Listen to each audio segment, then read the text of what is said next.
Hello there, and welcome to GreenBiz Studio. I'm Seth Olson, Senior Manager of Food Systems here at GreenBiz, and I'm really excited to be joined today by Emilio Tenuta, SVP and Chief Sustainability Officer at Ecolab. Hi, Emilio. It's great to be with you, Seth. Awesome. Well, I know we have some really exciting topics to talk about today, but before we jump in, I would love if you'd be able to give our audience a quick overview of exactly what the business is over at Ecolab. Absolutely. I have been privileged to be the Chief Sustainability Officer at Ecolab over the last 11 years, focused on building our ESG leadership and climate and water strategy. And a little bit about who we are. Ecolab is a global sustainability leader offering water, hygiene, and infection prevention solutions and services that protect people and vital resources to life. Over the past 100 years, we're celebrating 100 years this year. We've grown to be a company that covers more than 170 countries, serving 3 million customer locations and about 47,000 associates that are extremely passionate around sustainability, where it's really core to our purpose. So that's a little bit about who we are. Thank you. That's good context. And now to dive in, can you tell us a little bit about how water is moving up the business agenda and also how it links to other really important sustainability issues such as climate change? Sure. Water insecurity is one of the most pressing but overlooked sustainability challenges of the 21st century. And not only does it present enormous environmental challenges, but it's also wide-reaching in terms of humanitarian and economic concerns as well. There's nothing more essential to life on Earth than water. It's a finite resource. More than ever, businesses are really reframing their thinking about how water is a critical resource, a valuable resource, an asset that is a dependency. And you can't, you can't make beverages or even things like semiconductors or cool data centers without water. And so business leaders are now focused on really what we call mitigating three risks: physical risk, enough quantity and quality; regulatory risk; and reputational risk. And so for many multinationals, that's a big deal. And I guess the final point is that climate, water, and energy are really tightly connected. You address one and you address the other, right? One of the great stats that I just love is in the state of California, it takes 20% of the state's electricity to move water around, and 30% of it's non-power plant natural gas. So you can see how every little bit helps, and water is a great opportunity for us to really uncover the opportunities it has to really drive not only water resilience, but also for businesses using less energy, which reduces their greenhouse gas emissions and saves you money, which is a good thing. That's awesome. And you touched on a key word there, water resilience. And I'm curious about what exactly Ecolab has been up to in terms of addressing water resilience for your partners and customers. And with that more collaborative framing as well, curious to understand more about how you are partnering with other businesses and maybe even across sectors as well to address this issue. First, we have to have the technology. And we need to solve, in order to solve the global crisis, that's obviously critical. But to address this issue, we don't have to, I often say go to the moon to solve the problem. There is today we have existing technology that improves energy and water efficiency.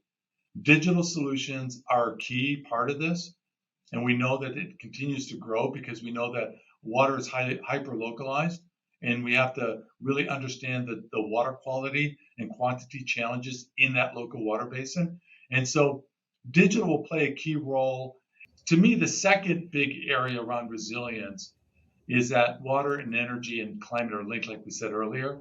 And we launched earlier a program called Ecolab Water for Climate, which is really designed to help companies meet their ambitious climate goals without compromising their business growth. which is obviously critical.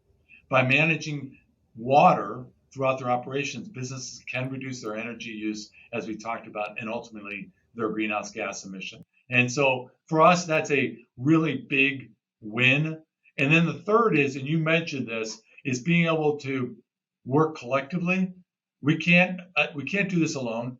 Partnerships and coalitions are essential for tackling the global challenges that impact, people, planet, and business health.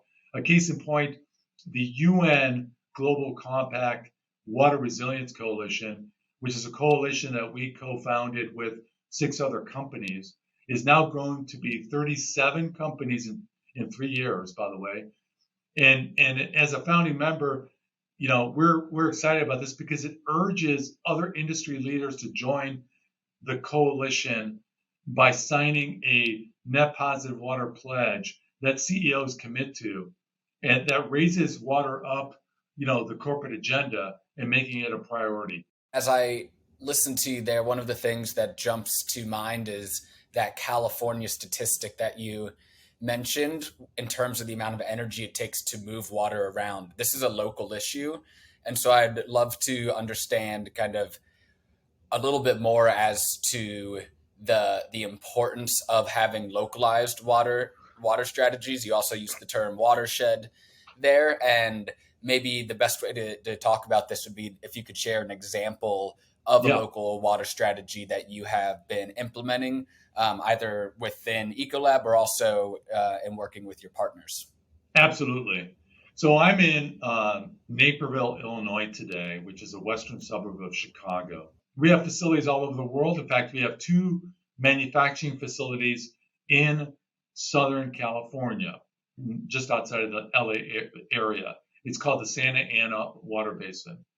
And there, as you know, we've been dealing with a lot of issues like multi-decade droughts and a 20-year drought with the Colorado River Basin, which is one of the source waters that's sourcing water to the Southern California area. So they import water into the state. And in Lake Mead, if you heard about Lake Mead, it's got the famous bathtub rings that we've all heard about. And so they've been dealing with extreme drought and hot and dry areas that have just gotten worse over time. And it is one of the things that is really a critical aspect to our thought process around driving water stewardship because Ecolab, as a global leader in water and sustainability, one of the things that we want to understand is how do we address that local challenge?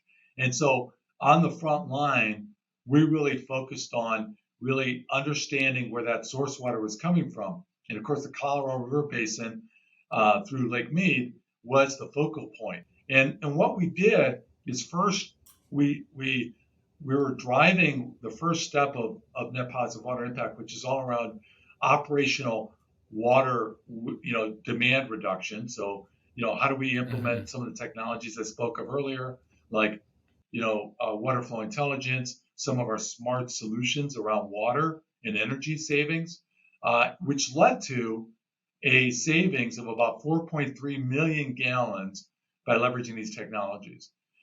The second part of this was to invest in a water fund through an organization called the Bonneville Environmental Foundation, which is focused on helping the Colorado River Indian tribe that is focused in this area, the southern Colorado River Basin, to focus on helping them develop new, more modern practices around irrigating their crops.